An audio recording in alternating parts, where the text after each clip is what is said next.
Ամփոփեմ 2025 թվականի օդի ջերմաշյանի և տեղումների վերաբերյալ տեղեկատվությունը։ 2025 թվականի հունվարից նոյեմբեր ժամանակահատվածի միջին ջերմաշյանը Հայաստանում կազմել է 8.1 աստիճան, որը նորմայից բարձր է գրեթե 1 աստիճանով։ Տեղումների քանակը նույն ժամանակահատվածում կազմել է 422 մմ, որը կազմում է նորմայի 81%-ը։ 2025 թվականին տաք են եղել հատկապես մարտ և նոյեմբեր ամիսները, երբ ամսական միջին ջերմաստիճանները իրենց նորմաներից բարձր են եղել համապատասխանաբար 2.9 և 3.1 աստիճանով։ 2025 թվականի մարտը 6-րդ տաք մարտն էր, սկսած 1935 թվականի դիտարկումների տվյալների համաձայն, առանձին օրերին դիտվեցին նոր ջերմաստիճանային ռեկորդներ, մասնավորապես մարտի 17-ին օդի առավելագույն ջերմաստիճանը Կապանում հասավ 31.3 աստիճան, գերազանցելով մինչ այդ դիտված առավելագույն ջերմաստիճանը։ Օդի ջերմաստիճանի զգալի բարձր արժեքներ դիտվեցին օգոստոսի 2-ին և օգոստոսի 5-ին, օրական առավելագույն ջերմաստիճանները Երևանում հասնելով համապատասխանաբար 41.9 և 41.5 աստիճանի և գերազանցեցին տվյալ օրերի երբևիցե դիտված առավելագույն ջերմաստիճանները, իսկ Արենիում այդ օրը գրանցվեց 42.6 աստիճան։ Օդի ջերմաստիճանի զգալի բարձրացում է դիտվել նաև հոկտեմբերի 7-ից 9 ընկած ժամանակահատվածում, երբ օրական միջին ջերմաստիճանները հանրապետության առանձին շրջաններում բարձր էին 5-ից 7 աստիճանով։ Արարատյան դաշտում և Երևանում օդի առավելագույն ջերմաստիճանները հասան 30-ից 32 աստիճան, իսկ Մեղրիում 34.5 աստիճան, որոնք նույնպես աննախադեպ էին։ Նոյեմբեր ամիսը մեր հիդրոթերապևտաբանական դիտարկումների պատմության մեջ երկրորդ ամենատաքն էր, սկսած 1935 թվականից։ Ամսվա ամենաբարձր ջերմաստիճանը դիտվել է նոյեմբերի 9-ին Կապանում 27 աստիճան, նոյեմբերի 23-ին առավելագույն ջերմաստիճանը հասել է 25.8 աստիճան։ Օդի միջին ամսական ջերմաստիճանները ցածր էին նորմայից միայն համապատասխանաբար 2 աստիճանով և 0.8 աստիճանով։ 2025 թվականի ամենաբարձր ջերմաստիճանը դիտվել է Արենիում 42.6 աստիճան օգոստոսի 2-ին, իսկ ամենացածր ջերմաստիճանը -28.5 աստիճան հունվարի 30-ին։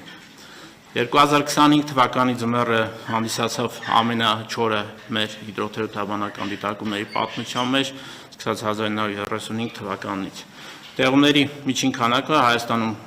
ձմռան ամիսներին կազմել է 55.7 մմ, որը նորմայի 49%-ն էր, ինչը իր ազդեցությունը ունեցավ ջրային ռեսուրսների վրա։ 2025 թվականի հունվար, օգոստոս և նոյեմբեր ամիսները հանդիսացան երկրորդ չորը, սկսած 1935 թվականից։ Տեղումների ամսական քանակը հունվար, օգոստոս և նոյեմբեր ամիսներին կազմել է նորմայի համապատասխանաբար 18, 19 և 7%-ը։ Խոնավ էին ապրիլ և սեպտեմբեր ամիսները և բոլոր դրական նախադրյալները կան, որ խոնավ կլինի նաև դեկտեմբեր ամիսը։ Ցանկանում եմ առանձնացնել երկու վտանգավոր երևույթ, որ դիտվեցին 2025 թվականին։ Առաջինը դա արտաշատում մայիսի 5-ին 3 ժամ 10 րոպեվա ընթացքում թափվեց 1.5 անգամ նորմայից ավել տեղումներ և զգալի վնաս հասցրեց տնտեսությանը, և մյուս վտանգավոր հիդրոթերապևտաբանական երևույթը, որ հունիսի 15-ին ուժեղ քամի պտտահողմ դիտվեց Ապարանում, որի ընթացքում քամու ուժգնությունը հասավ մինչև 39 մետր/վայրկյան, նույնպես զգալի վնաս հասցնելով տնտեսությանը։ Ջրային ռեսուրսների հետ կապված նշեմ, որ 2025 թվականին գետերում ջրի միջին տարեկան ելքերը եղել են նորմայից ցածր, կազմելով նորմայի 50-ից 90%-ը, ընդ որում ամսական ելքերը զգալի ցածր են եղել նորմայից, հատկապես մայիս-հունիս ամիսներին։ Դա պայմանավորված էր այն հանգամանքով, որ 2025 թվականի ձմեռը, ինչպես նշեցի, ամենաչորն էր մեր դիտարկումների պատմության մեջ և մինչև փետրվարի 3-րդ տասնօրյակը ձնածածկույթը բավական ցածր էր նորմայից և չէր գերազանցում 30 սանտիմետրը մինչև 2200 մետր բարձրությունները։ Սակայն ի ուրախություն մեզ փետրվարի 20-21-ին դիտվեցին ուժեղ ձյուն և զգալիորեն լրացվեց այդ տեղումների պակասը և որոշակի դրական տենդենս նկատվեց ջրային ռեսուրսների հետ կապված։ Սևանա լճի տեղեկատվությունը 2025 թվականի հունվարի 1-ին լճի մակարդակը կազմել է 1939 մետր,